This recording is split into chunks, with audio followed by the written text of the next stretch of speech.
अस्सलाम वालेकुम। आज इस्लामाबाद पिम्स हॉस्पिटल से बहुत अफसोसनाक और दिल को दहला देने वाली खबर आई है। आज पिम्स में मदर एंड चाइल्ड हॉस्पिटल में आग लग गई, जिसकी वजह से नर्सरी में 14 से 15 बच्चे आग में जल गए। मैं आपको बता नहीं सकता कि कितना अफसोस और दिल खून के आंसू रो रहा है। जब से ये खबर सुनी है, अजीब सी कैफियत है। समझ नहीं आ रहा कि ये वाकया क्यों हुआ, कैसे हुआ, आग लगने का सबब जो भी था, उसके बाद इतने ज्यादा बच्चों की अमवात क्यों हुई, क्यों उन्हें टाइमली नहीं बचाया जा सका। मैं इमेजिन नहीं कर सकता कि पेरेंट्स अभी किस हाल में होंगे। यानी पहले ही बच्चा बीमार है, नर्सरी में NICU में इंतहाई निगहदाश्त में दाखिल है, और आपको खबर मिले कि वहाँ आग लग गई है, और उसके बाद आपको नहीं पता चल रहा हमारे बच्चे का क्या बना। कुछ रिपोर्ट्स में कह रहे हैं कि AC का कंप्रेसर फट गया या शॉर्ट सर्किट हुई, उसके बाद आग लग गई। जाहिर है इस सब चीजों में अभी इंक्वायरी होगी, तभी पता चलेगा कि क्या वजह थी। वजह जो भी थी, आग लगने के बाद जैसे बताया जा रहा है कि वहाँ पे अमला नहीं था, कोई गार्ड नहीं था, नर्सेज नहीं थी, डॉक्टर्स नहीं थे। क्योंकि मुझे समझ नहीं आ रहा, अगर आग लगी एकदम धमाका तो नहीं इस तरह होता। आग लगी ठीक है, तेजी से फैली होगी, लेकिन सारे के सारे बच्चे ही जल गए, कोई उनको बचाने वाला नहीं था बच्चों को। ठीक है, हम कहते हैं छुट्टी का दिन था, मॉर्निंग स्टाफ अभी नहीं आया था, लेकिन हर वक्त नर्सरी का मतलब होता है, NICU का मतलब होता है इंतहाई निगहदाश्त। वहाँ पे हर वक्त स्टाफ अवेलेबल होता है, नर्सेज होती हैं, डॉक्टर्स होते हैं और स्टाफ होता है जो कि हर वक्त बच्चों की हर चीज को मैनेज कर रहा होता है। ये कैसे हो सकता है कि वहाँ पे उस वक्त कोई स्टाफ नहीं था? हो रहा है मुझे, मैं बता नहीं सकता। कि मैं यही सोच रहा हूँ कि हम इसमें अब क्या करें, किसी को ब्लेम करें, इंक्वायरी होगी, उसमें जो भी रिपोर्ट आएगी उस हिसाब से लोग मुअत्तल भी होंगे, लेकिन कल को हम अगर चेंजेस नहीं करेंगे अपने सिस्टम में तो ये फिर को कल से होगा। गुल प्लाजा में आग लगी, उसके बाद भी हमने नहीं सीखा तो क्या फ़ायदा हमारा। तो ये वीडियो मैं इसलिए बना रहा हूँ कि हम देख सकें कि ऐसी क्या चीज़ें, ऐसे क्या इकदाम हैं जिनको हम करके, एक तो पहली बात है कि फायर प्रिवेंशन हो, आग लगने ही ना दी जाए, और अगर खुदा ना खास्ता आग लग जाए तो उसमें आप फौरन कैसे अमल करें कि आप इस तरह जानी नुकसान से बच सकें। अगर हमारे घर में, हॉस्पिटल में, हमारी वर्क प्लेस पे आग लग जाए तो क्या हम तैयार हैं आग से लड़ने के लिए? क्या हमें ट्रेनिंग है कि हम उसमें क्या इकदाम करें? हमारा फर्स्ट स्टेप क्या होना चाहिए, सेकंड स्टेप क्या होना चाहिए, उसके बाद हमें क्या करना चाहिए? तो इस वीडियो में आइए हम ये डिटेल से डिस्कस करेंगे। अगर हम 3rd फ्लोर पे हो, हमारे पास एक बच्चा हो, हर तरफ धुआं हो, तो इस सिचुएशन में हम क्या कर सकते हैं? आज की वीडियो में इस बारे में बात करेंगे, और मैं कोशिश करूंगा कि हम वो इन्फॉर्मेशन, वो चीज़ें डिस्कस करेंगे जिसकी वजह से आप अपनी या किसी की जान बचा सकते हैं। सबसे पहले ये डिस्कस करते हैं कि जो हॉस्पिटल की फायर है ये इतनी डेंजरस क्यों होती है। हॉस्पिटल एक आम बिल्डिंग नहीं होती, ये एक ऐसी बिल्डिंग है जिसमें, जैसे अगर हम नर्सरी की बात करें तो बच्चे हैं, छोटे बच्चे हैं, कुछ वेंटिलेटर पे हैं, कुछ ऑक्सीजन पे हैं।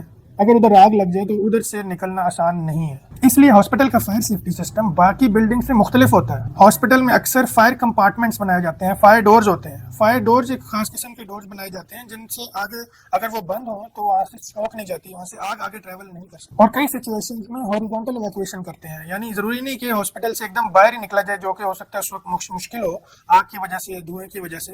लेकिन अगर आप वो फायर कंपार्टमेंट से दूसरे कंपार्टमेंट में चले जाएं और फायर डोर बीच में बंद हो जाए तो आप इमरजेंसी से दूर हो जाते हैं। दूसरा हम ये डिस्कस करते हैं कि फायर में जब आग लगती है तो सिर्फ आग ही डेंजरस नहीं होती, ज्यादा अमवात जो होती हैं वो धुएं से होती हैं। धुएं की वजह से, स्मोक की वजह से आंखों में इरिटेशन होती है, नजर नहीं आता, सांस लेने में मुश्किल होती है, धुआं सांस की नाली में चला जाता है, सांस लेना मुश्किल हो जाता है, जिसकी वजह से कंफ्यूजन पैदा होती है। नजर आपको वैसे ही नहीं आ रहा, आंखों से पानी आ रहा है, विजन आपका नहीं बन रहा, और दिमाग भी कंफ्यूज हो जाता है क्योंकि ऑक्सीजन नहीं मिल रही होती। टॉक्सिक गैसेस की वजह से बेहोशी हो सकती है, बंदा डिसीजन लेने के काबिल नहीं रहता। इसलिए जिस जगह पे भी आपको स्मोक नजर आ रही हो तो आपने फौरन सबसे पहला काम ये करना है कि आपने नीचे हो जाना है, क्योंकि स्मोक गैसेस होती हैं ये ऊपर की तरफ होती हैं, तो आप नीचे बैठ जाना है या इवन लेट जाना है। अगर एक एग्जिट स्मोक से भरा हुआ है तो आप देखिए दूसरा एग्जिट ढूंढें, एकदम स्मोक में दाखिल ना हो। अगर हम हॉस्पिटल में काम करते हैं और आग लग जाए तो आप एक प्रिंसिपल याद रखें जिसे कहते हैं रेस।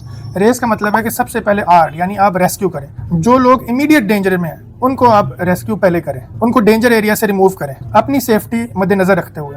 दूसरा काम आपने ये करना है कि आपने फायर अलार्म दबाना है, अलार्म को एक्टिवेट करें। सी यानी कंटेन करें, फायर को एक कंपार्टमेंट में कंटेन करें। फायर डोर है तो उनको बंद करें ताकि वहां से स्मोक और फायर आगे ना जाए। और चौथा है ई, एक्सटिंग्विश या इवैक्यूएट। अगर आप आग बुझा सकते हैं, आपकी ट्रेनिंग हुई भी है, जो कि हर हॉस्पिटल के हर अमले की ये ट्रेनिंग हुई होनी चाहिए, तो वो अगर छोटी फायर है तो वो खुद फायर एक्सटिंग्विशर से उसको बुझाने की कोशिश करें।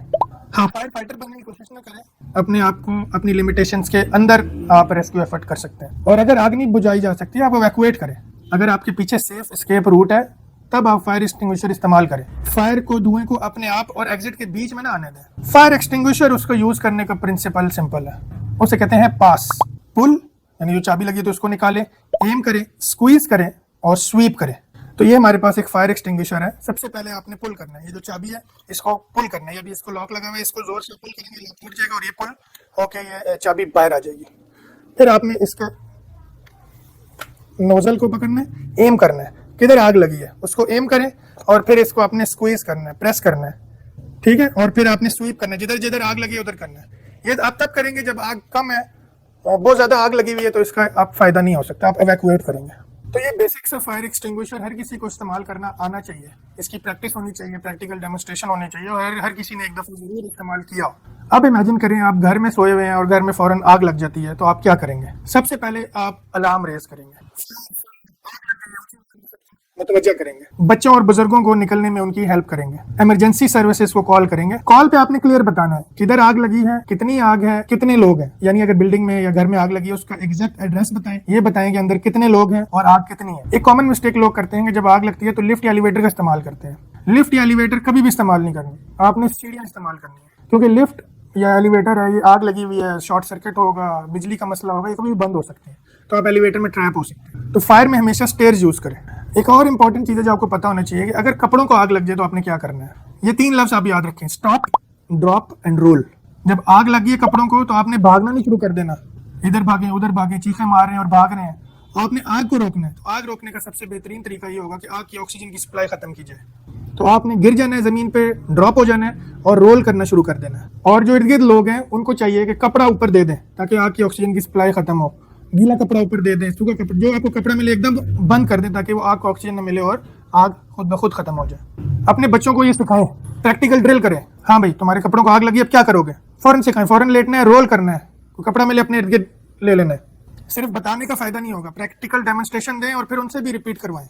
अगर स्मोक ज्यादा है तो उसमें क्या करें, अगर स्मोक बहुत ज्यादा है तो जितना मुमकिन हो सकता है वो स्मोक को अंडर एस्टिमेट ना करें। जैसे मैंने पहले बताया कि ज्यादातर डेथ्स होती हैं वो सफोकेशन की वजह से, स्मोक की वजह से होती हैं। अगर स्मोक इतनी ज्यादा है कि आपको कुछ नजर नहीं आ रहा, सांस लेना मुश्किल हो रहा है, तो आप रिस्क मत लें।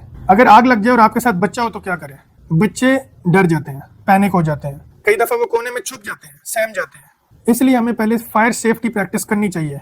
घर के सब अफराद को पता होना चाहिए कि इमरजेंसी एग्जिट क्या है, आग लग जाए तो हमने क्या स्टेप्स फॉलो करने हैं। फायर फायर ऊंची आवाज में बोलेंगे, अगर अलार्म है तो अलार्म एक्टिवेट करेंगे, किसी बड़े के साथ फौरन बाहर भागेंगे, घर से बाहर मीटिंग पॉइंट क्या होगा, ये सब बच्चों को प्रैक्टिकली सिखाना चाहिए। और बच्चों को ये सिखाना है कोई भी कीमती चीज है, कोई भी आपका टॉय है, जस्ट लीव इट, जान बचाएं, बाहर भाग जाएं। हॉस्पिटल स्टाफ के लिए मेरी रिक्वेस्ट है कि जो फायर सेफ्टी है वो सिर्फ एक किताब की सूरत में हॉस्पिटल में ना पढ़ी हो, सारे स्टेप्स का, सारे प्रोसीजर का हर स्टाफ को पता होना चाहिए। जब मैं यूके में था, आप जब भी हॉस्पिटल में नए जाते थे तो इंडक्शन होती थी और इंडक्शन में एक इंपॉर्टेंट पार्ट होता था फायर सेफ्टी। तो जो फायर मार्शल होता था वो आके हमें हर चीज़ पहले सिखाता था, बताता था कि फायर डोर क्या है, यहाँ पे किस किस्म के अलार्म होंगे, अलार्म एक्टिवेट कैसे करना है, सारे स्टेप्स वो बताते थे। तो पाकिस्तान में हॉस्पिटल में इंडक्शन हो रही है, कोई नई नर्स आ रही है, कोई नया स्टाफ है, कोई नया डॉक्टर है, उसको पहले सारा समझाया जाए, जो कि अनफॉर्चुनेटली पाकिस्तान में नहीं होता, वो एक फाइल तक महदूद रहता है। सबको पता होना चाहिए कि फायर एक्सटिंग्विशर के पॉइंट्स किधर है, फायर अलार्म के पॉइंट्स किधर है, अगर आग लग जाए तो पेशेंट को किस डायरेक्शन में मूव करना है,